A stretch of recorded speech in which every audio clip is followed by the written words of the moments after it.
अक्सर आप लोगों ने सुना होगा कि बच्चे का पहला स्कूल होता है उसका घर, क्योंकि जो बच्चा घर में सीखता है वही उसे ज़्यादा याद रहता है। और ये बात कई किताबों में भी लिखी है कि आपकी पढ़ाई आपकी डिग्री नहीं बताती, बल्कि आपका बिहेवियर बताता है कि आप कितने पढ़े लिखे हैं। इन सभी बातों को बोलने के पीछे सिर्फ एक कारण है, और वो है सचिन पायलट। राजस्थान की राजनीति में पहले भी कई तूफान उठे, बहुत से लोगों ने पायलट पर कीचड़ उछाला, पर सचिन पायलट ने ना तो कोई ऐसा बयान दिया और ना ही ऐसा कोई काम किया जिससे लोग उनके चरित्र पर, उनके व्यक्तित्व पर सवाल उठा सके। और इन्हीं सब बातों से सवाल उठता है कि सचिन पायलट इतना बड़प्पन लाते कहां से हैं।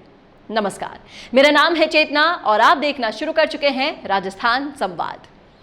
एक आम इंसान भी अपना आपा तब खो देता है जब उसे उसकी मेहनत का फल नहीं मिलता, या सही करने पर भी उसे उसी के लोग ही गलत ठहरा दे। पर जब बात आती है सचिन पायलट की, तो यकीन करना मुश्किल हो जाता है कि सचिन पायलट की तरह इतना सब हो जाने के बाद भी अपने आप को शांत कैसे करा जा सकता है। ये बात किसी से नहीं छुपी है कि सचिन पायलट ने जमीनी स्तर से लेकर सोशल मीडिया, गांव ढाणियों की खाक छानी, तब जाकर कहीं कांग्रेस के सर पर ताज सच पाया। पर ना जाने कितने आंदोलन, कितने धरने, पुलिस की लाठियां, इन सब के बाद भी अपनी मेहनत का फल किसी और के हाथ में जाते देखकर भी सचिन पायलट ने चूं तक नहीं की। हमेशा पार्टी और पार्टी के नियमों को सबसे ऊपर रखा। जो मेहनत से कमाया उसकी भी जब ले लिया गया। विधानसभा में सिर्फ अपनी सरकार नहीं, बल्कि विपक्ष और सभी विधायकों के सामने अपनी ही सरकार का परायों जैसा सलूक होने के बाद भी जब विपक्ष में पायलट की तारीफ करनी शुरू की, तो अपनी आवाज बुलंद करके ये कहने के लिए भी कितना बड़ा कलेजा चाहिए, वो सिर्फ सचिन पायलट ही जानते हैं कि ये मेरी और मेरी पार्टी का मामला है, कृपया आप बीच में ना पड़े। जिस सचिन पायलट को विधानसभा में आगे की सीट पर बैठाया जाता था, उसी सचिन पायलट को जब विधानसभा में सबसे पीछे वाली सीट पर बैठाया गया, तो भी पायलट ने अपनी ही सरकार की तारीफ करी।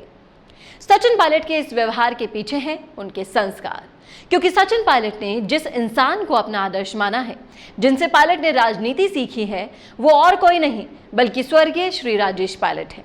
राजेश पायलट कांग्रेस के कद्दावर नेताओं में से गिने जाते थे। राजेश पायलट ने जिस तरह अपने राजनीतिक करियर की शुरुआत की थी और उसे जिस मुकाम पर खत्म किया, वो भी इतिहास में सुनहरे पन्नों में लिखा जा चुका है। ये बात सभी जानते हैं कि सचिन पायलट राजनीति से कोसों दूर थे, पर किसे पता था कि सचिन पायलट की किस्मत उन्हें एक दिन राजस्थान के सबसे ताकतवर नेताओं की तरफ ले जाना चाहती है। सचिन पायलट ने राजनीति से लेकर हर छोटी बड़ी चीज अपने पिताजी स्वर्गीय श्री राजेश पायलट जी से सीखी है, और यही कारण है कि सचिन पायलट के विशाल व्यक्तित्व के पीछे, और यही कारण है कि सचिन पायलट के हर रोज बढ़ते हुए कद के पीछे। तभी तो इतना सब कुछ हो जाने के बाद भी सचिन पायलट अभी तक कुछ ऐसा नहीं बोले जो उनकी और उनकी पार्टी की छवि को बिगाड़ दे।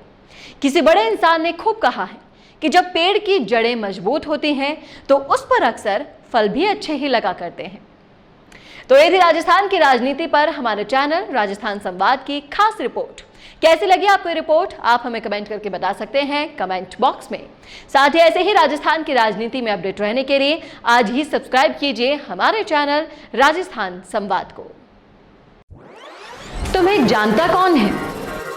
तुम हो कौन? ये सवाल अक्सर इसलिए नहीं होते कि आपने ऐसा कोई काम नहीं किया कि लोग आपको जाने। ये सवाल इसीलिए होते हैं कि अच्छा काम करने के बावजूद आपने दुनिया को उसे बताया ही नहीं। तो अब वक्त है दुनिया को दिखाने का, अपना वीडियो बनाने का, खुद के YouTube चैनल के जरिए पूरी दुनिया में छाने का।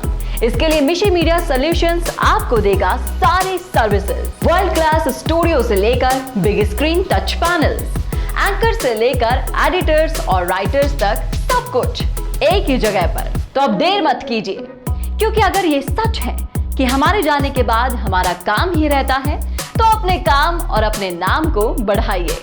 वीडियो इंडस्ट्री के हर सेक्टर के प्रोफेशनल्स अब एक साथ आपके लिए मिशी मीडिया सॉल्यूशंस में। ज्यादा जानकारी के लिए संपर्क करें 9549700549 पर, या आज ही लॉग इन करें www.mishimediasolutions.com पर।